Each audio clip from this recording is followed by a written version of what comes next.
Assalomu alaykum hammaga, qadrli Samarqand China Motors YouTube kuzatuvchilari. Barchangizga assalomu alaykum. Kamina Kamtan Isomiddin. Hozir sizlarga Jag X200 tentovkani obzorini qilib beraman. Hali hech kim bunaqa eksklyuziv obzor qilmagan. Xullas bu mashinamizni xarakteristikasini juda ham ko'p ko'rgansizlar, bilgansizlar. Shu o'rinda yana bir marta sizlarga eslatib o'tishga qaror qildim. Bu mashinamizni motor qismidan boshlaydigan bo'lsak, motor qismi sedeniyaning tagida hisoblanadi, ya'ni 2 atmosferniy 147 ta ot kuchi bor. Motori ham oddiy sammesniy Xitoyda motori emas. Ya'ni yaponskiy motor hisoblanadi. Greenjet kompaniyasi tomonidan ishlab chiqarilgan motor hisoblanadi. Motorlarimiz remenlik bo'ladi. Undan oldingi videoda bitta komment ko'rdim. Buni ham aytib o'tay, motori remenlik hisoblanadi, lekin xudo xohlasa mashinamiz zo'r, klientlarimiz olyapti, xudoga shukr. Juda ham zo'r, ajoyib ketyapti. Bu mashinamiz haqida yangiliklar aytib o'taman. Jag X200 tentovkalarimiz, bortligimiz, furgonligimiz hammasiga 10-aprel kuni qo'yilgan skidkalar tugaydi. Ya'ni qanaqa skidka?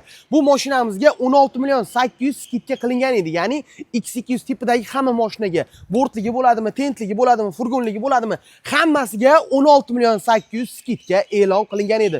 O'sha skidka 10-aprelda tugaydi akalar. Bemalol 10-aprelgacha bu mashinani bizadan xarid qilib olsanglar bo'ladi.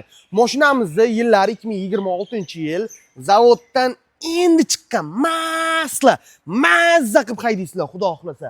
Bu mashinamizning motor qismini aytdim, nechta ot kuchi borligini aytdim.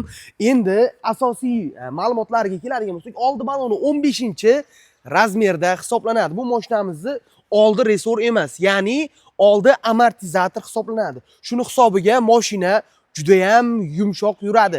Qolgan ayrim mashinalarga nisbatan juda ham yumshoq yuradi. Bu mashinamizni endi akalar orqa baloniga nazar soladigan bo'lsak, orqa baloni 13-razmerda va qo'sh balon hisoblanadi. Mana ko'rishingiz mumkin, akkumulyatorlar bu yerda joylashgan. Bu mashinamizning qulayliklari juda ham ko'p. Menimcha sizlarga yoqadi degan umiddaman. Mashinamizni uzunligini aytadigan bo'lsak, uzunligi 310 sm ga, ya'ni 170 sm hisoblanadi.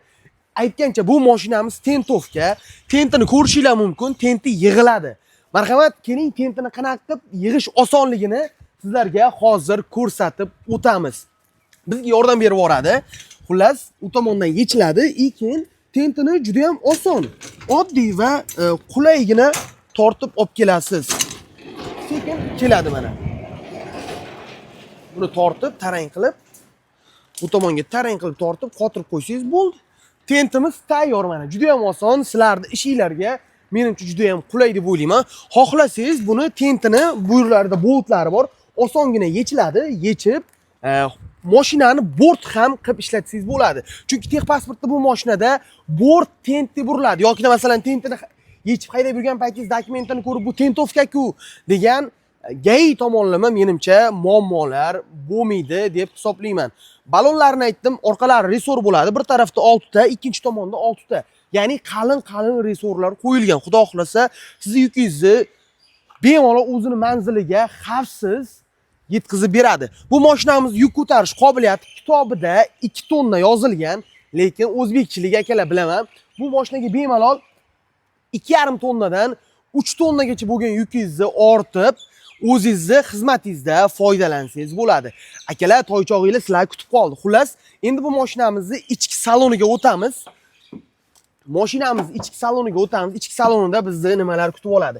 Jag X200 tentovka qolgan modellari, bortligi, tentligi, furgonligi va shassiligi hammasini ichki saloni, xarakteristikasi, motori, baloni hamma joyi bir xil bo'ladi. Farqi tenti, bortligida, keyin furgonligida farqi bo'ladi. Bu mashinamizni hozir 10-aprelgacha bo'ladigan narxi 231.840.000. Mabodo bu videoni 10-apreldan keyin ko'radigan bo'lsangiz, bu mashinamizning narxi 255.360.000 ga aylanib qolgan bo'ladi. Sababi skidka 10-aprelda tugaydi. Bizni salondagi qulayliklar rul, gidravlika rul hisoblanadi. Maksimal tezligi 160. Yoqilg'i sarfiga keladigan bo'lsak, 100 kilometrga kitobida yozilgan 9 ta, lekin olgan klientlar aytadi 10 ta, 11 ta yeydi yuk bilan, 12 ta, 13 ta yeyishi mumkin. Yuk ortib nagruzka qilgan paytingiz, unda ham yuk qanaqa 2 tonna yuk ortgan paytingiz shunaqa nima qiladi?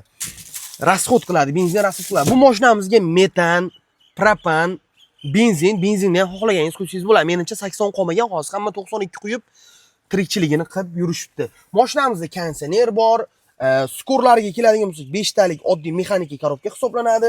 Lekin yana bitta asosiy ma'lumoti, mashinamizga bemalol 3 kishi ketsa bo'ladi. Mana buni ko'rsating. Bu hozir bar bo'lib turibdi. O'zingiz dokumentlaringizni yoki podstakanni qilib ishlatsangiz bo'ladi. Sizda 3-odam bo'lgan payti, 3-odamga joy kerak bo'lgan payt buni bitta bosib turib, 3-odamga bu joyda qo'ysangiz bo'ladi. Ya'ni bu mashinaga dokumentalni 3 kishi o'tirib bemalol safarini yengillashtirsa bo'ladi. Masalan, ishchilar kerak bo'lib qoladi, yuklab tushirishga shogirdlar kerak bo'lib qoladi. Bemalol 3 kishi bo'lib o'zingiz bilan uzoq yo'llarga borib, yukingizni xavfsiz yetkazib borsangiz bo'ladi. Xullas, skidka tugashiga asosiy ma'lumotni aytib o'tish esimdan chiqib ketibdi. Skidka tugashiga ham bir haftadan ozgina ko'proq vaqt qoldi. Xullas, akalar, agar mabodo shu mashinani olaman desanglar, 16 million 800 ming so'm foyda qilaman desanglar, 10-aprelgacha bu mashinani olib qolinglar. Absolutni yangi hammasi, xudo xohlasa 2026-yildagi ishlab chiqarilgan X200 larni hammasini qilib beramiz. Bizda X200 bort ismi furgon yokida shassi ismi yokida tent, mana ko'rdingiz tentlar qanaqa yig'ilib ochilishini, bizda hammasidan bor.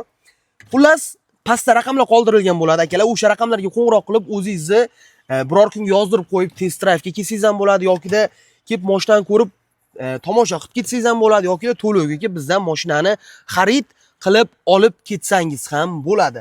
Pastdagi raqamlarga qo'ng'iroq qiling va o'zingizni qiziqtirgan savollarga javob oling. Hammaga rahmat. Sizlar bilan Isomiddin bo'ldi. Mashinani to'liq obzorini qilib berdim degan umiddaman. Yana bilmadim sizlarga qanaqa ma'lumot qilib berishim kerak. Qo'limdan kelgan, o'zim bilgan hamma ma'lumotlarni sizlarga aytib berdim. Hammaga rahmat. Sog' bo'linglar, salomat bo'linglar.